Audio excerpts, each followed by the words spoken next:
What's up, Black Scholars? It's Kato with Black Books Animated. Today we're going to be doing a book review of Black Labor, White Wealth by Dr. Claud Anderson. If you haven't already, please smash that like button and subscribe to our channel to support the page. Leadership. Humans, like all order of life, seek leadership and find it naturally. The power and resources disparity between blacks and whites has caused blacks to have different standards for selecting, developing, and recognizing leadership. Leaders are individuals who can induce others to cooperatively work towards certain goals that represents the values and motivation of both leaders and the followers.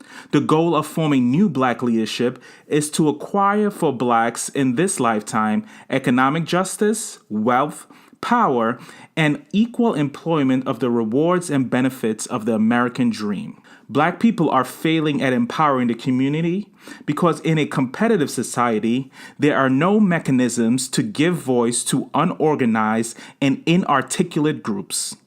The black community must develop systems and institutions that are focused on developing black leaders.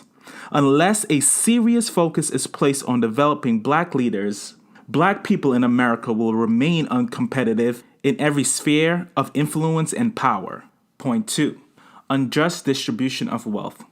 The root of the problems for black advancements in America is the unjust distribution of our national wealth, power, and resources. Whites own almost 100% of our nation's wealth, power, business, and all levels of government support and resources. This monopoly was created from centuries of exploitation and expropriation of slavery and black labor. A slave life was committed to producing wealth and comfort for their white master. Black people learned very quickly after slavery that unless you have money and power, your freedom is only theoretical. Black people would have a very hard time pulling themselves up by their bootstraps because local ordinances and social sanctions in the North and South restricted free blacks from earning competitive incomes. The socioeconomic inequalities that existed between white and blacks during and shortly after slavery have now become structural problems that are very difficult to dismantle. Point 3.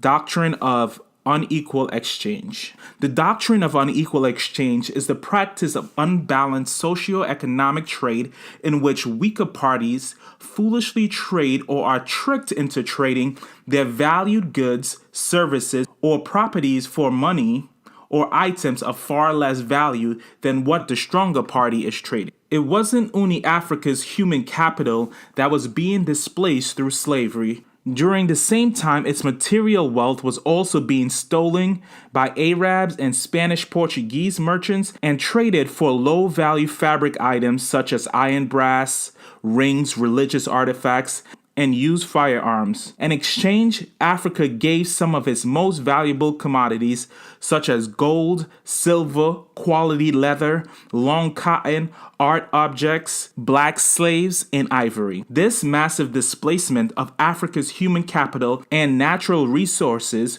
weakened West Africa's social and economic institutions. And we wish that we can say that things are different today. In America, we see the same unequal exchange of wealth for things that African Americans do not need, like Jordans, fancy cars, Gucci bags, red bottoms. Blacks also give nearly 100% of their vote to the Democratic Party. They are promised nothing, receive only photo ops, yet have remained loyal to party voters no matter what happens to them. Black people are still exchanging the best of their human capital and resources for little in return. The unequal exchange continues. Point 3. The Black Civil Rights Movement. While the Civil Rights Movement had many successes, it had 4 specific flaws that we will call out today. First, our black leadership focused its entire effort on achieving integration. They believe incorrectly that by moving symbols of Jim Crowism and gaining access to white society, black people would gain equality. 2.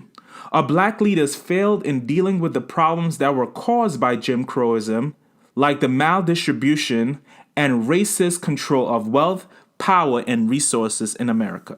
3. There are no long-term planned development for where and how Black people were to proceed post-civil rights era. 4.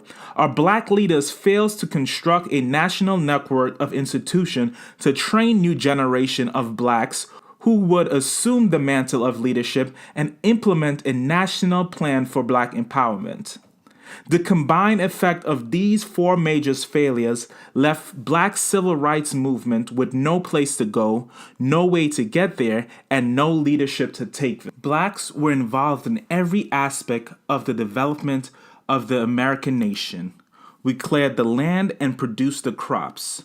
We raised the food and the children of white families. We fought in every war and developed the land expropriated from the American Indians.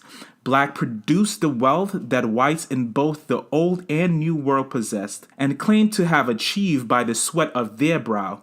Although Black people have contributed so much to this country, they have often been systematically barred from experiencing its benefit, except for a few chosen few, often selected by those with power. In essence, Black labor exploitation is the foundation of all success in America today. Okay, family, thank you for watching. This concludes our review of Black Labor White Wealth by Dr. Claud Anderson. If you haven't already, please give this video a thumbs up and subscribe. Happy Black History Month, and as always, love you and live your best life.